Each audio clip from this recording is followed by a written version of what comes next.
The Indianapolis Colts lose their fifth straight game to the Los Angeles Chargers on Monday Night Football.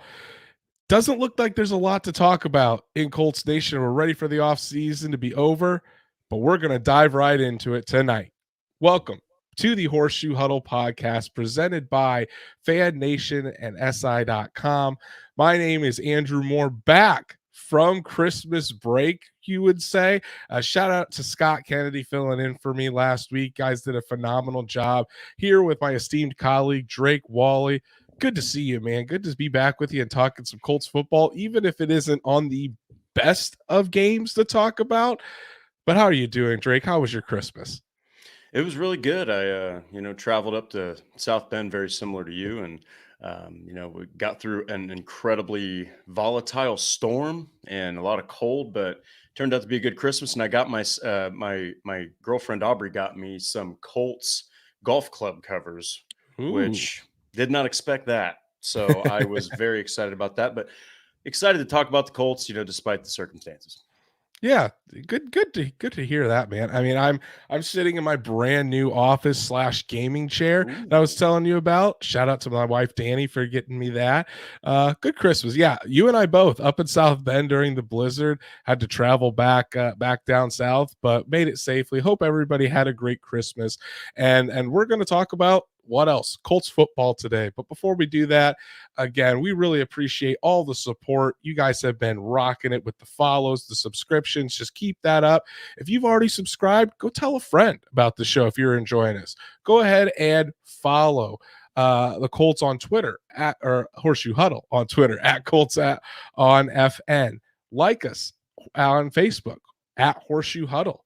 Subscribe on YouTube, hit that bell so you know whenever we're going live so you don't miss a single thing about Colts football, because I tell you what, there may be 2 meaningless games left in the 2022 season, but as soon as Black Monday hits, things are probably going to hit the fan, and we're going to be all here all off season to talk about it. So without further ado, Drake, let's dive into it. Colts lose another one last night to the Los Angeles Chargers, 20-3.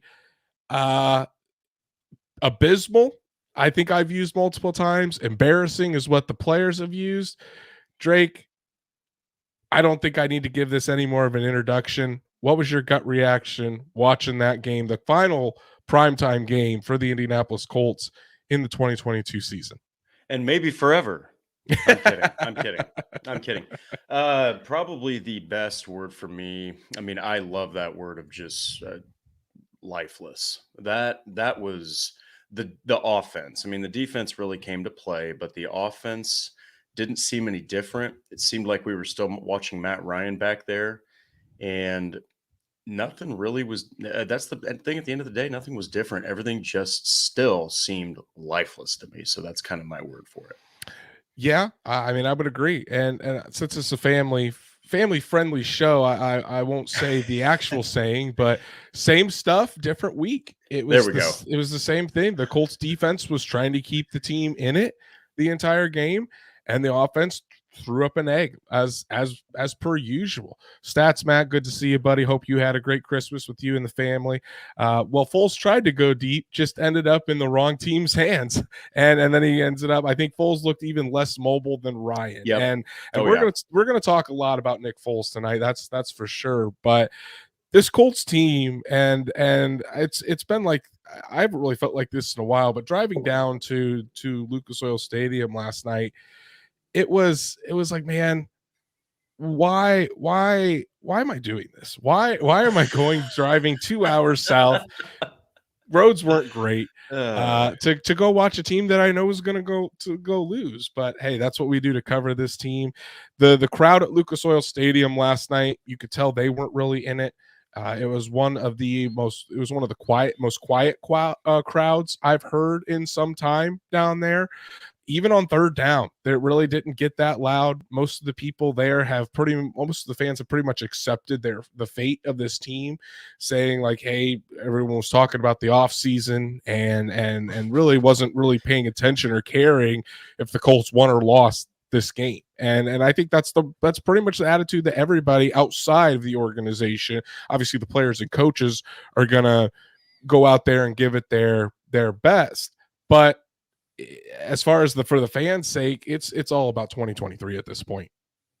Yeah, and you get, you definitely understand where the frustration comes from, and you're always looking for the next thing. Mhm. And now I think a lot of the reason people are talking about it is because they're anticipating the Colts taking a QB. That was not the case last year, and mostly because they didn't have a first round pick. So Mhm. it's doubly exciting now because you're thinking of Stroud, Levis, you're thinking of Hooker, potentially all sorts of different names in the cosmos of college football are now kind of jumbling through everyone's head. Everyone had their Christmas list wishing that telling Santa the one thing that I want for Christmas is a franchise quarterback, stuff like that. And so you get it, you understand it, but it's doubly exciting now. And God forbid if somehow the Colts decide to trade out that pick or something wild and don't take a quarterback, who knows what could happen. Yeah, it's gonna be a wild few months. That's for sure. StatsBat says the Boos weren't quiet. No, they Oh weren't. no. And I'm surprised that they didn't start earlier in the game. If I'm being honest with you, but I mean, we're probably going to talk about the offense for the majority of this show because I think that's what deserves the hardest look, is because that was the biggest change for this team. Nick Foles became the starting quarterback for the Indianapolis Colts. When he was asked about it prior to the game, he was asked, how many practice reps have you taken with the first team this year? And he said none. This was pretty much his first time since training camp, probably throwing to the likes of Michael Pittman Jr. and Alec Pierce and Paris Campbell. And man, he did not look good. He looked like the third string quarterback that he's been all year. So Drake, what did you see out of number 9 last night for the Indianapolis Colts? Well, first and foremost, everyone gets this misconception. Look, he won a Super Bowl. Okay. He also had an incredible team around him and two very good offensive minds. Okay. That's the first thing I'm going to get out of the way. Other than that, when he's played outside of that great year with Chip Kelly in the Super Bowl year, there's really not much to offer. And that's why he is the third string quarterback. And when you take a guy who is the third string quarterback and then you throw him into a fray with guys that he's not played with at all, kind of like Troy Aikman was nailing every single bullet point. He was like, look, he has no idea what these guys' tendencies are. You saw it with Woods. He went to throw that corner. He's expecting Woods to be there. Woods is expecting him to throw a post on the inside or like a stop route or something. So just constant miscommunication. Each one of those turnovers you can attribute to bad chemistry because there was none. Yeah, there really wasn't, and it was evident from the start. I mean, the guys were. It seemed I couldn't tell if on one play if Nick Foles was running the right play or Zach Moss was running the right play, because he goes back to a play action and there's just nobody there, and Zach Moss goes out for a route, and there was, like you said, miscommunication with Jelani Woods. He was throwing behind guys because he just simply hasn't thrown with these guys. There was miscommunication with Paris Campbell on multiple attempts, False um, starts. Yeah. false starts. It looked like what it is. The Colts at this point, and Jeff Saturday in particular, they're grasping at straws because they've tried it. Matt Ryan, it hasn't worked. They tried Sam Ellinger for a couple games, it hasn't worked. Not with Jeff Saturday as the head coach, but it ended Frank Reich's tenure. Nick Foles didn't work on the first game. Jeff Saturday announced today that they are still going to ride with Nick Foles for the game on Sunday against the New York Giants. And at this point, I mean, it's what can you do? And we both wrote our pieces today that came out on horseshoehuddle.com about the quarterback situation. And I'll let you get into yours here in a sec, Drake. But mine was pretty much that there isn't, no matter if it's Matt Ryan, Sam Ellinger, Nick Foles, none of them are the solution for the Indianapolis Colts. It's not only the quarterback, the protection issue still there. Whether it is on the offensive line, whether it's a coverage sack, either way. The running game hasn't been what it is. The wide receivers are getting separation, but they're also having drops. This offense as a whole, I think, is culpable, and I don't think it's just simply saying throw in a quarterback and this offense is going to get better. And it's a multitude of things. And I didn't even mention the coaching staff who are running such low level, simple concepts that every defense knows what they're doing and is just sitting on the routes. But that was kind of the Spark Notes version of my piece. Drake, you also had something about the quarterbacks today that came out on the site. I argued, which first and foremost, I agree with you. Mhm. Uh, but my point was, especially yesterday, when you have an offensive line that can't block for a guy who's trying to pocket pass, the best solution to that, and this is to Saturday. This is for me saying to Jeff Saturday, your best chance at winning, I think, is Sam Ellinger because he can at least get out of the pocket and completely bust open a play with his feet. Play action's all of a sudden more of an effective thing. Maybe the running game opens up because he has running ability. That's strictly the reason why. I also felt like he took care of the ball in a god awful situation in New England. He only turned it over once, and so you know it comes down to, do you just want to try to continue to get him to build with the offense, Foles meaning, or do you want to put in a guy that has really green areas, but he probably has more explosion than Matt Ryan and Foles combined, explosive capability. But at the end of the day, I think we're both right. I mean, you're definitely Oh right. yeah. I'm kind of right. Well, I think you are right, and I think it's I've been clamoring for this since the Dallas game. I said when Matt Ryan affirmed that he's not going to be back with the Colts next year, and he wasn't going to do really help the Colts the rest of the year. I said put in Sam Ellinger because you had at that Yep. point you Yep. had oh man, trying to think. You had 4 games remaining in the season at that point, and that would give you 6 games first to evaluate Sam Ellinger because Matt Ryan's not the future. Nick Foles isn't the future. It's Sam Ellinger probably is the future, but then you can at least have a better, more educated, or more a bigger sample size, I should say, of Sam Ellinger out there on the field with the Colts. And when you don't do that, and this is where the disconnect is. As fans, we're saying we want to see Sam Ellinger to evaluate him for next year and beyond. But where Jeff Saturday is sitting right now, he isn't looking at next year and beyond. He's playing for his job because he wants to go out there and win. He wants to be considered as the long-term head coach for the Colts. So he doesn't really care about seeing what Sam Ellinger can do in the future if it's not going to help him win right now. And that's why you see him sticking with Matt Ryan, trying to go to Nick Foles for that veteran help.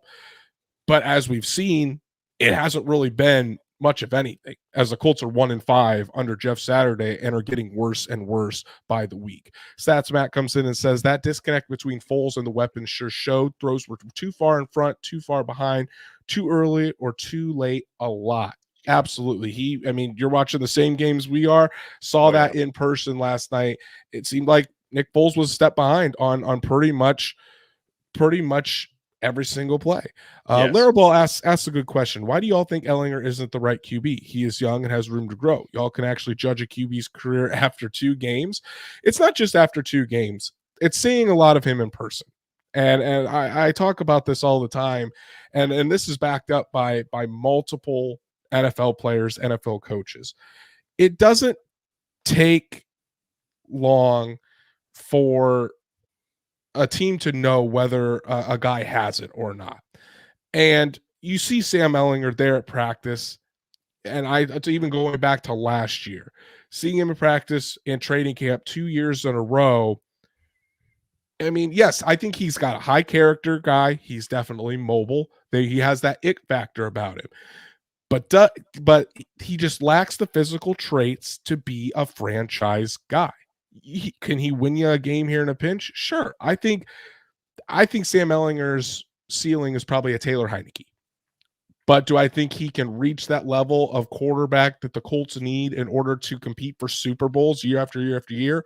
No, I do not. What do you say, Drake?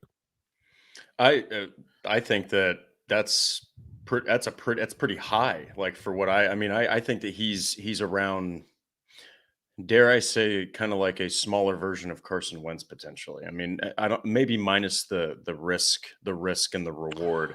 Minus the But big arm too. Sam the big Ellinger does arm. not nearly the same arm as Carson Wentz does. Yeah, and I like that comparison of Taylor Heineke. You know, you got a guy there that's gritty. You know, he can definitely move. He's probably a little faster than Heineke.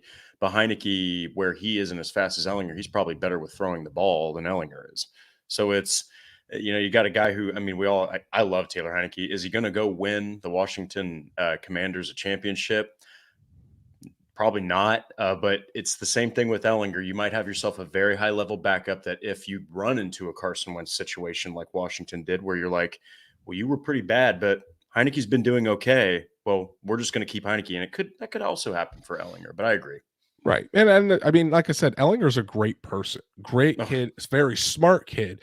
oh yeah, He just doesn't have that high level physical ability that Patrick Mahomes, the Josh Allens, the Justin Herberts, the Joe Burrows do. And that's what you're looking for in a franchise quarterback.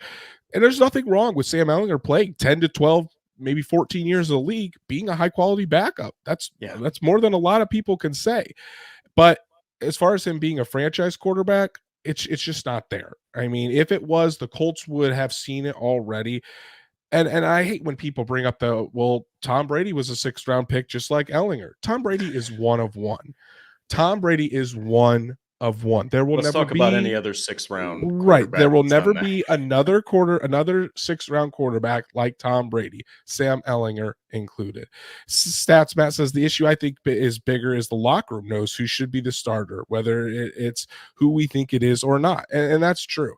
And there have been reports about some locker room issues. We probably won't get into that today. Maybe we'll get Yeah. into that on Thursday when we kind of talk about what's upcoming for the Giants game and beyond.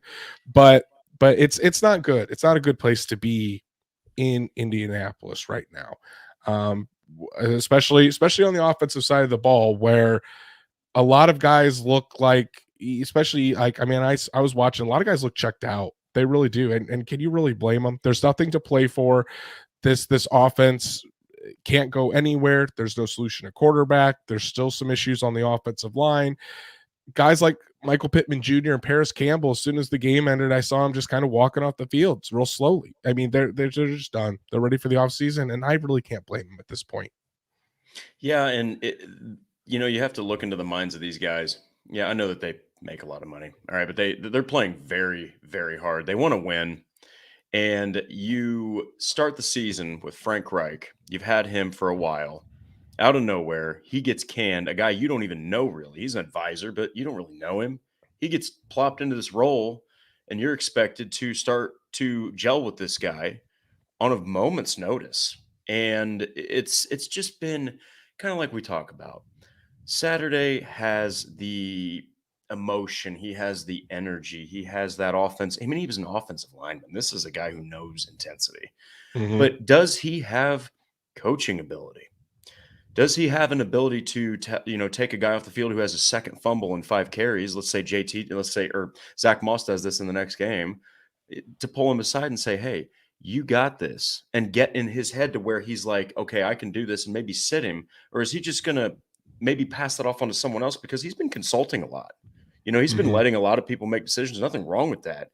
Reich got criticized for not doing that, but then you also have a 30-year-old play caller that's never really done it before. So it's just a lot of frustration, a lot of distrust, probably a lot of I don't know who the hell you are. That's probably starting to really show. I think it's starting to come to form. Right. This is a good comment from Stats Matt. I liked what Rashad McGinnis of Stampede Blue said Yeah. last night. If you told me that Nick Foles would be taking play calls from Parks Frazier while Saturday is head coach and Foles is handing off to Nick Moss, uh,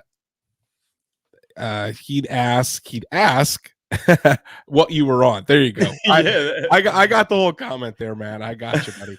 But That's great. it's really true. And then this kind of feeds off some of the locker room issues just as human beings. When you think about this, is kind of, it could be a good transition to the defensive side of the ball for us. When your quarterback, again, and I'll read off Nick Foles' stats real quick: 17 of 29 for 143 yards, 3 interceptions, sacked 7 times, a QBR.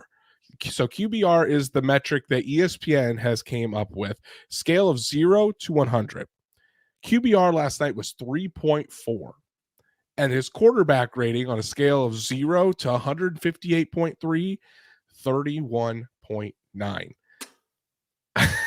Harder to get Awesome. much. It's pretty hard to get much worse than what Nick Foles played last night. But as we transition to the defense, I mean, imagine you're DeForest Buckner, who again played a hell of a game last night. Zaire Franklin, again, a hell of a game last night, leading this team in tackles. You talk about Stephon Gilmore, who came here to win playoff games. Grover Stewart, who was snubbed from the Pro Bowl.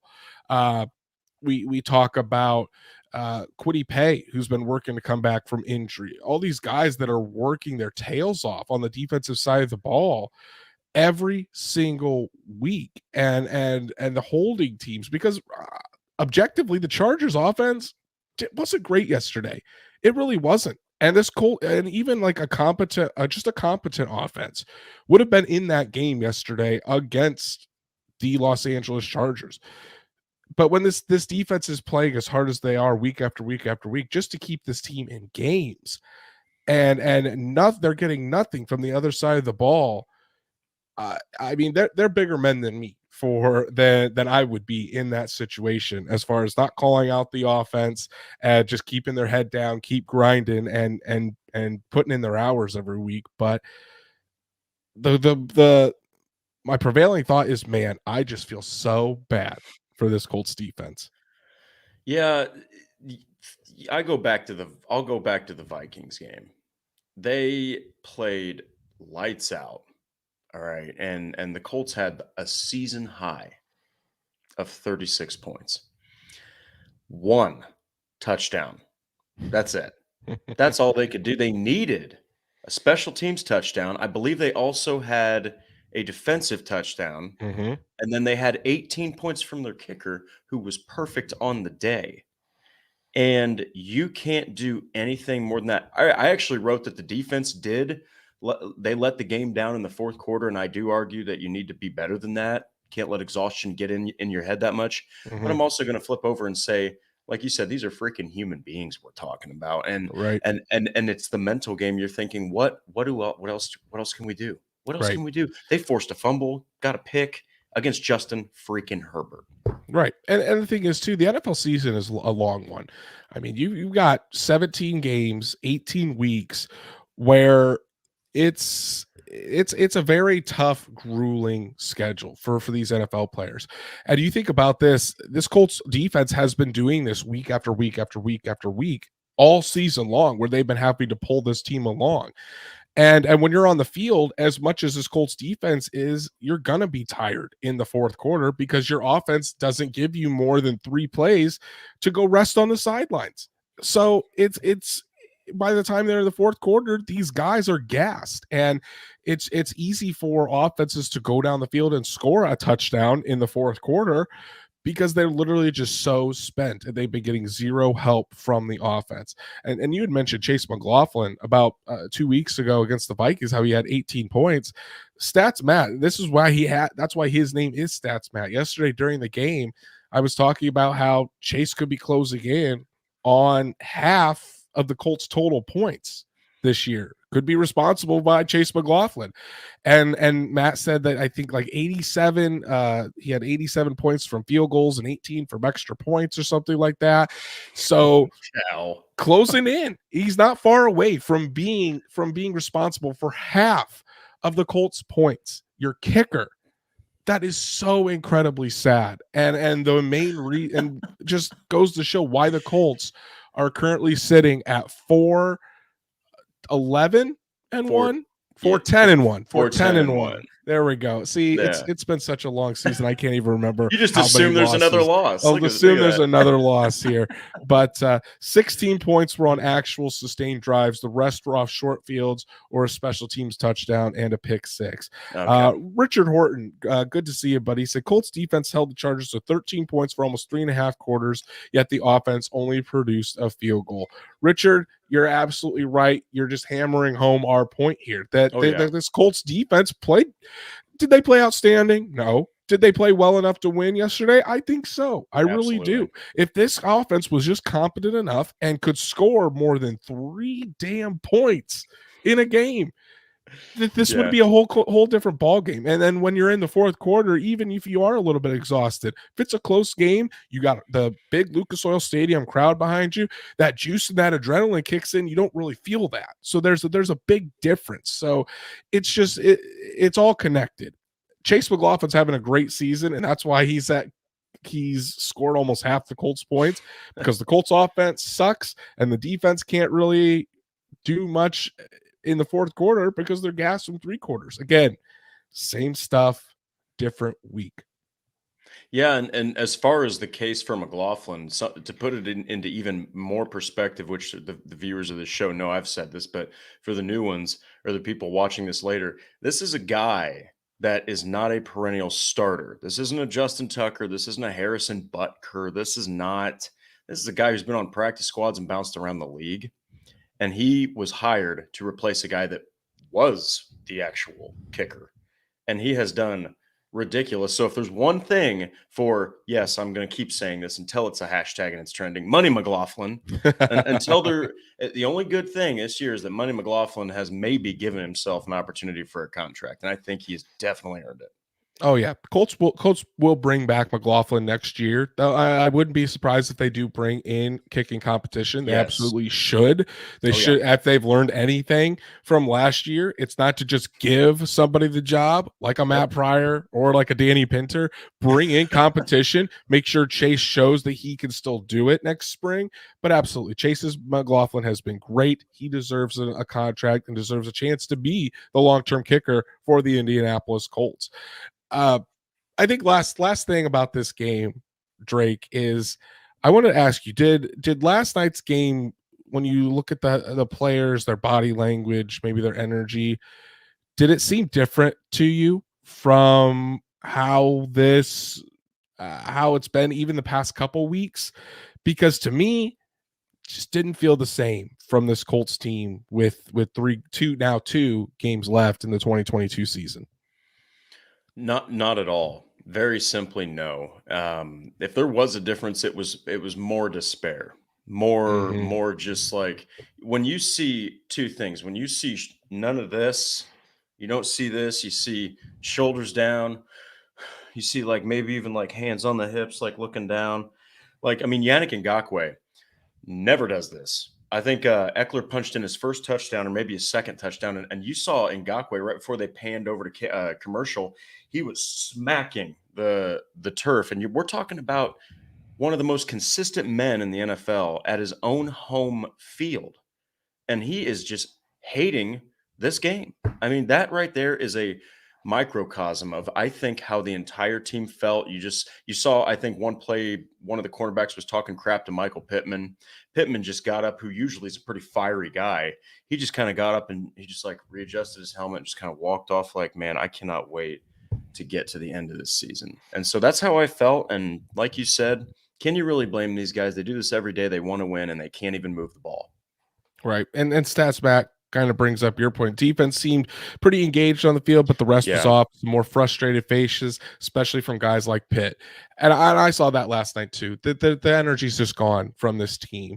And I wasn't in the locker room last night after the game, but there were other people that were. And they've kind of talked about the same thing, how guys didn't really stick around afterwards very long. They got their stuff, they showered, they got out. It wasn't a really shocked down in the dumps locker room. They were just, I mean, they put in their work. It was time to go. They got out of there. And that's just what this team is. They know, they've accepted that this season is, I mean, it is lost. They can't make the playoffs. They're headed for a top 5 pick. It's been a disaster, and it really has. And guys are over it. They're ready to get out of the building.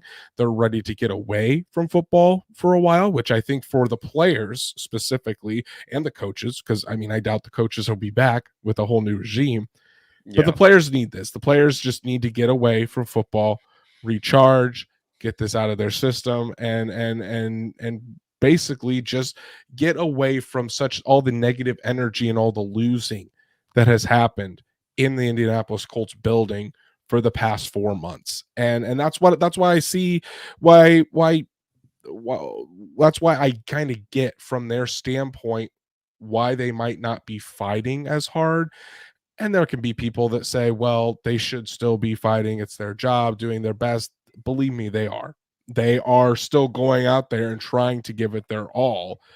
You can't play professional football and not do that. But at the same time, it's going to be different when there's literally nothing to play for these Yeah. guys as far as Yeah. postseason futures or anything like that. So it's just where this organization is right now. It's the state of the Indianapolis Colts. It's sad. It's depressing. But hey, if there is a silver lining, the Colts with that loss last night, top five are now 5th in the draft order. The lowest they can pick now in the draft is 10th. They secured a top 10 pick in the draft last night. And if they keep losing and teams like the Texans keep winning, the Texans beat the Titans. Yeah. And to the Bears have looked competitive. Seattle, Arizona almost won. The Colts can continue to climb that draft board and by doing that, secure their future franchise quarterback. Hopefully, we'll have to see how everything plays out. But for our last segment of the day, Drake, you know what it is. Colts player of the game. Who are you going with from last night? Who's your Colts player of the game? Oh man, Blue the mascot. Stop. Hey, Blue did from that second level how he throws those little footballs into the tub. Oh, He did nail it last night. So good for okay. Blue. He did nail it. Okay. I was gonna say, it's not easy to like really name anyone, but I took a look at the stats, and when you got 3 tackles, a sack and a half, a tackle for loss, and 2 quarterback hits, and you continue to make a rise at the end of the season, like Dio Dangbo does, you give people hope that if Kwity Paye can stay healthy and Dio Dingbo can continue to progress, you may very well see yourself having a small reincarnation of a Mathis Freeney type of situation. That could be hell for any offensive line. So a little bit of the future there for you. Love it. Dio Odangbo has been on a tear. He really has. I think he has like 3.5 sacks in the past 3 games or something like that. Stats Matt said player of the game, a guy who's been on an upswing lately. Dio. So you and Matt are on the same page there. Yes, I'm loving what I'm seeing out of Dio Odangbo. He keeps this up. I mean, it could be a situation where does Unique Ngakoue become expendable if we have a rise where Dio on one side, Kwity Paye on the other, because Kwity Paye again in there recovered that fumble, was consistently pressuring up on that left side. Kwity Paye's look good, so that this is kind of what the Colts had hoped for Dio to ascend, for Kwity to ascend. And it's that year 2. It's that year 2 for these pass rushers where a lot of them turn the corner, and then a lot of times in year 3 you see that huge burst in production, and they very well could do that. If you're going with Dio, I'm going to go with a guy that has played, in my opinion, at an all-pro level this year and who doesn't quit. No matter the situation, I'm going to DeForest Buckner. DeForest Buckner has been an absolute monster. All he does is go out there, does his job, does it well, and produces for this Colts team. And he did that again yesterday. 5 tackles, 1.5 sacks, a tackle for loss. DeForest Buckner is going out there, and I mean, he's got the big contract. He's signed to make it $22 million a year. No, $21 million a year, excuse me. He could go and mail it in. He's not. He's going in there, still being a game wrecker, still forcing teams to double team him on at least every other possession, and he's leading the way for these young pass rushers like Kwity Paye, Dio Odangbo, showing them how it's done amidst adversity. So shout out to DeForest Buckner, the ultimate professional, the ultimate dog. Love that Defo is on the team, and I'm glad that he will be on the team for years to come. But that's it for tonight's show. Appreciate all you guys for joining in, talking Colts Chargers with us again. It's not easy talking. It's not. Thank you. It's not. It's not. It's hard, but hey, 2 more games, guys. 2 more games.